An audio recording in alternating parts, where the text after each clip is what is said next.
Pourquoi? Parce que mes deux parents étaient d'école blanche. Mais moi, je voulais les planchers des vaches. Et je cherchais un syndicat dans une usine. Parce que j'avais fait la JOC, puis j'avais exposé à la doctrine sociale de l'Église, puis aussi des gens, même j'ai croisé un évêque de Toronto qui disait que Walter Reuther, qui était le légendaire chef des Travailleurs unis de l'automobile, que lui connaissait mieux la doctrine sociale que n'importe quel curé. Alors ça m'a inspiré vraiment d'aller vers le mouvement syndical. Alors le premier emploi que j'ai obtenu, c'était chez RCA.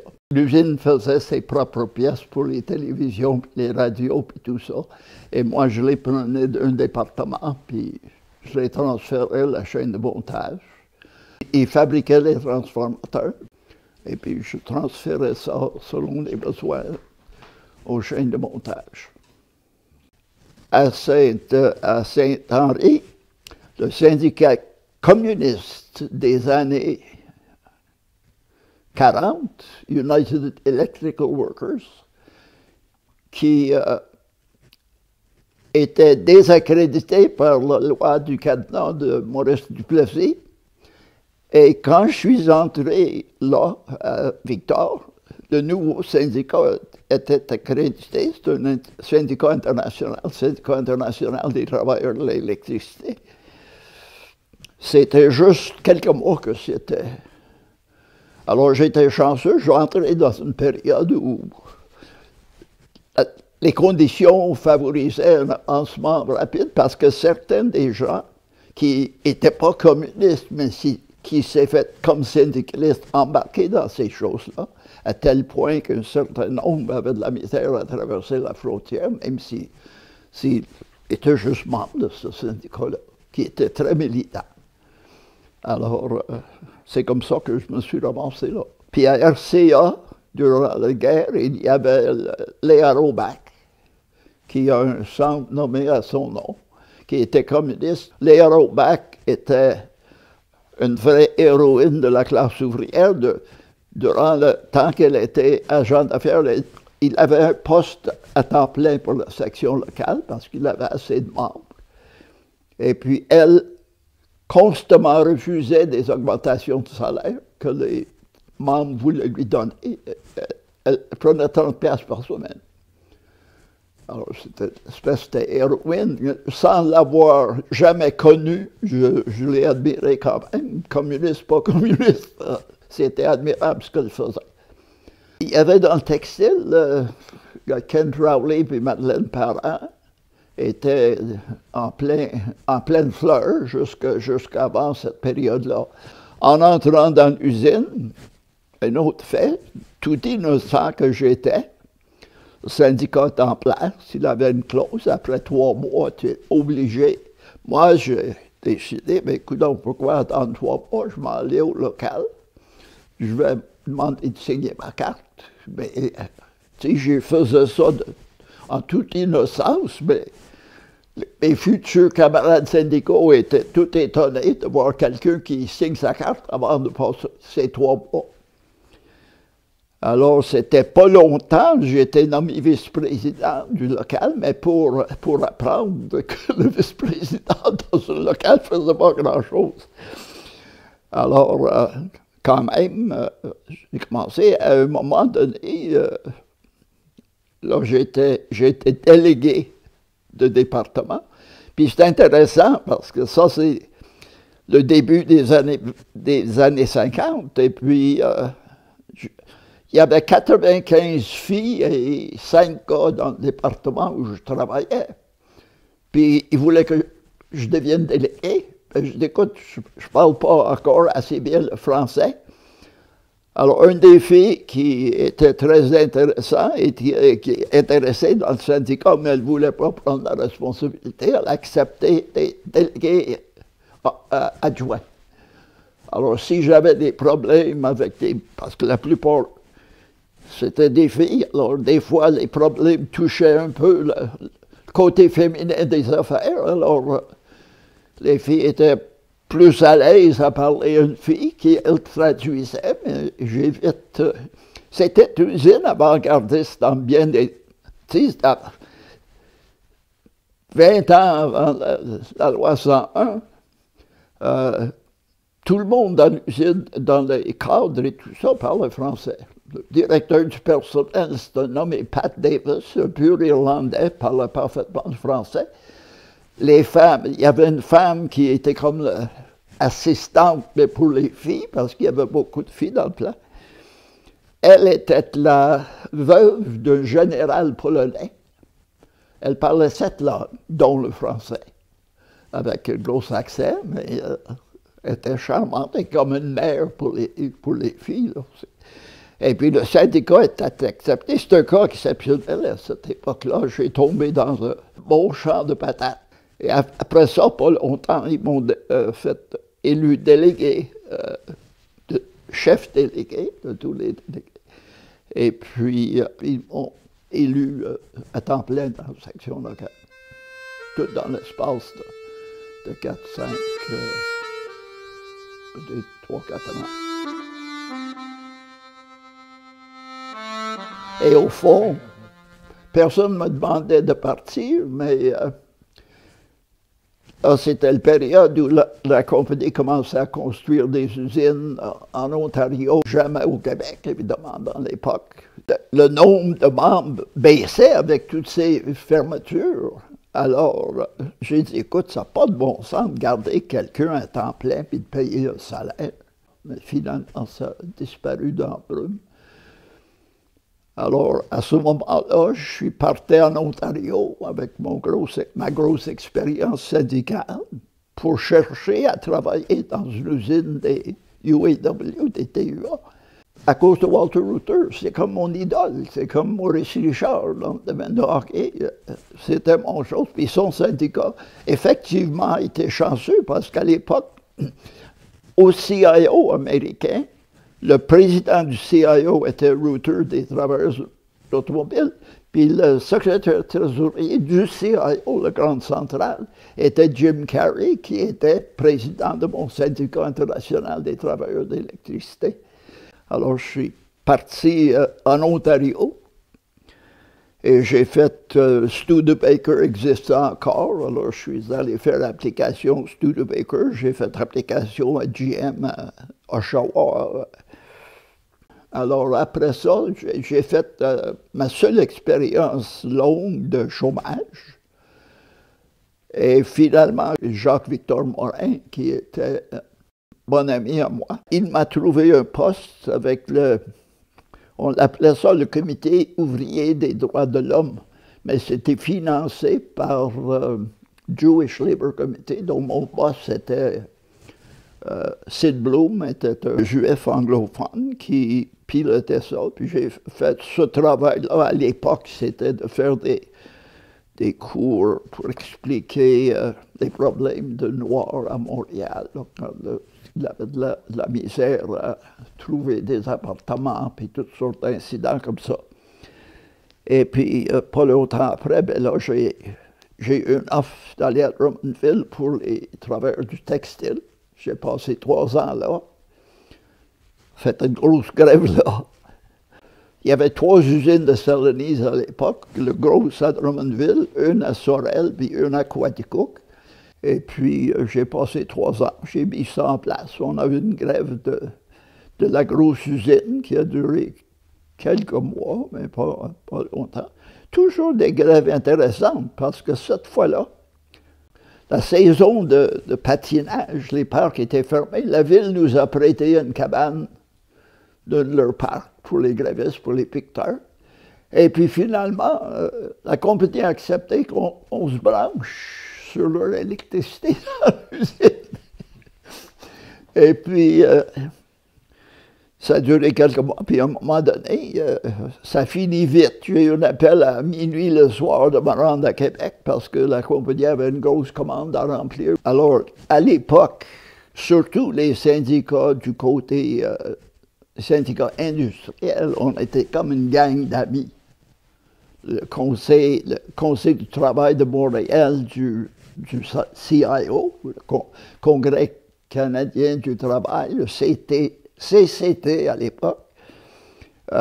Fernand Daou était là, André Thibodeau était là, Roméo Mathieu était là, Louis Laberge, tout ce monde-là, on se connaissait.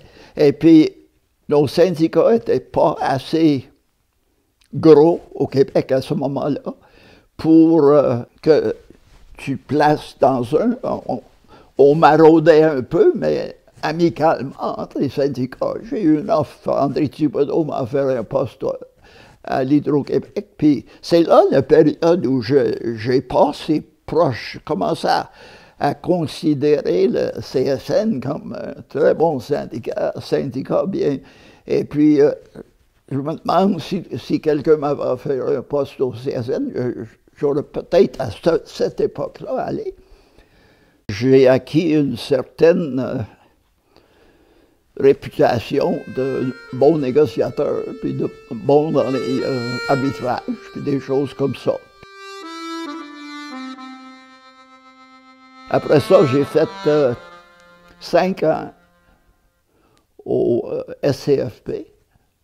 Et encore, j'étais chanceux, ma job était de donner le service à l'Hydro-Québec. Et ça, c'était vraiment intéressant parce que après la décision du gouvernement de Jean Lesage, après l'élection quasiment référendaire sur la nationalisation de l'Hydro-Québec en 62, et puis en 63, il m'offre un job à l'Hydro.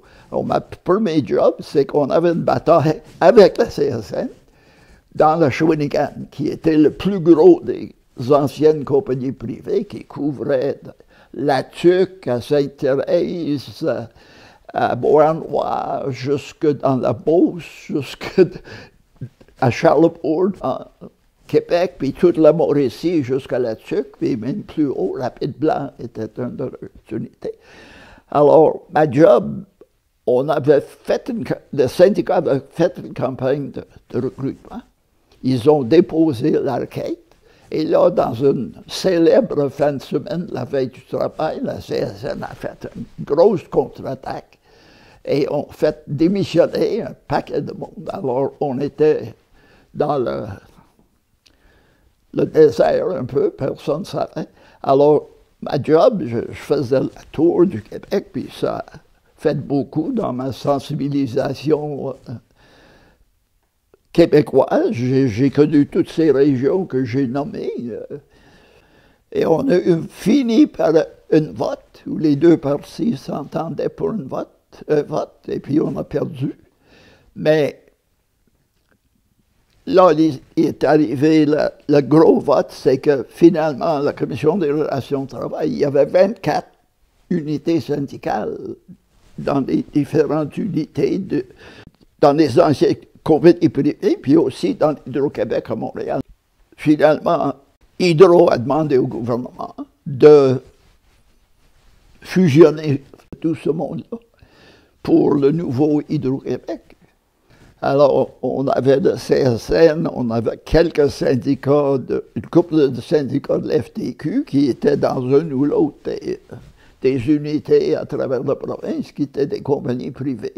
Et puis, on s'est entendu pour un vote sur 3 unités de négociation. On avait une unité col bleu, une unité col blanc et une unité de technologues. Alors, on a fait 3 votes la même journée pour les 3 unités.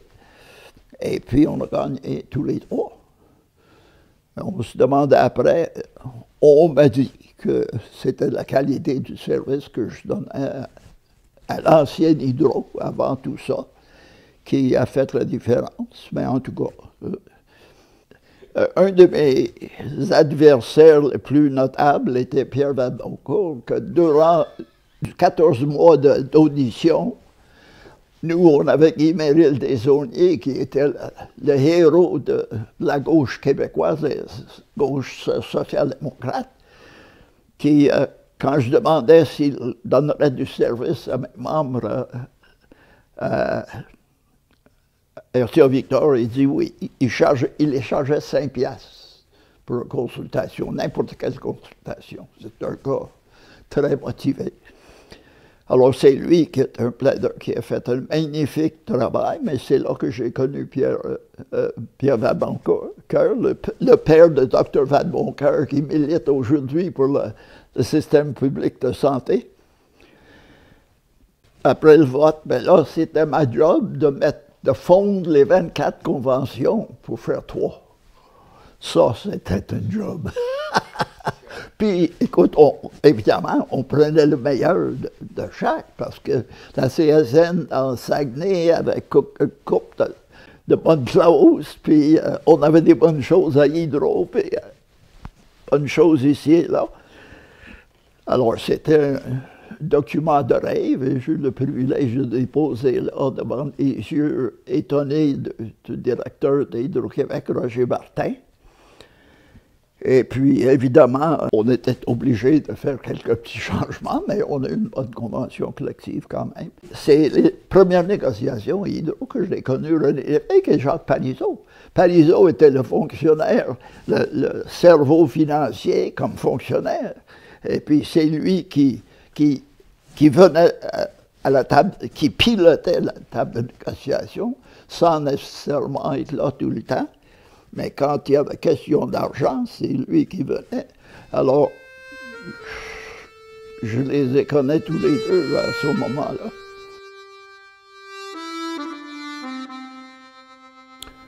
Alors, après la première négociation, finalement, ma grande surprise, encore une fois, le directeur québécois de l'époque de UAW, qui demeurait ici à Blainville, m'a demandé d'aller chez lui. On a vidé une bouteille de vin ensemble dans la soirée, puis il m'offrait un poste. Parce qu'on était à la période où il avait le principe dans les TUA, ça prend des gens de la base, sauf des experts économistes, recherchistes et tout ça. Alors, je n'étais pas un gars de la base de ce syndicat-là, mais ils m'ont embauché comme expert parce qu'ils voulaient me voir parce qu'ils avaient embauché quelques gars des usines, mais ils étaient sans expérience. Alors, ils voulaient un gars d'expérience. Alors, GM était syndiqué en 65. Alors, lui est venu me chercher en 68. Et là, c'était le départ de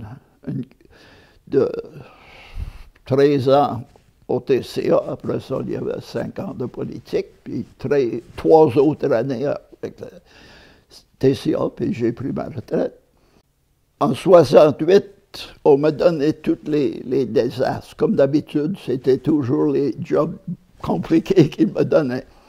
Alors, il m'a donné une unité à Bedford qui venait de sortir d'une grève. Il m'a donné GM.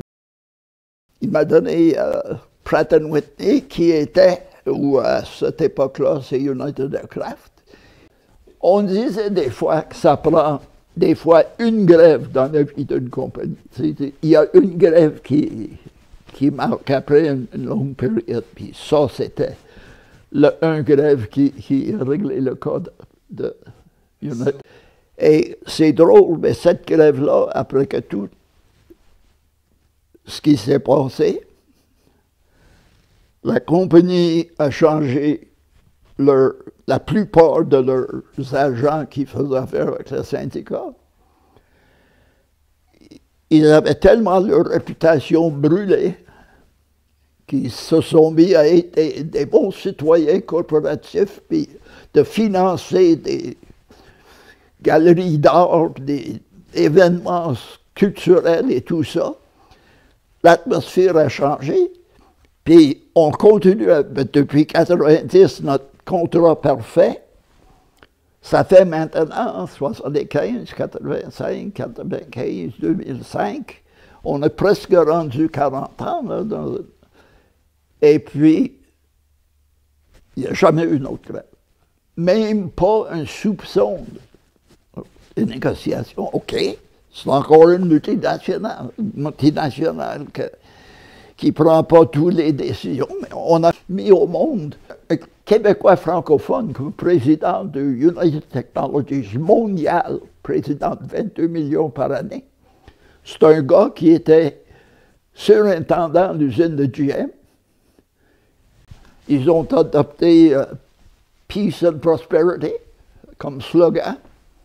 Ils ont devenu, comme je dis, très gentils sur le plan communautaire, puis ils continuent aujourd'hui. Et dans les négociations, pas de grève, pas de vote de grève, pas de menace de grève. GM était accrédité en 1965.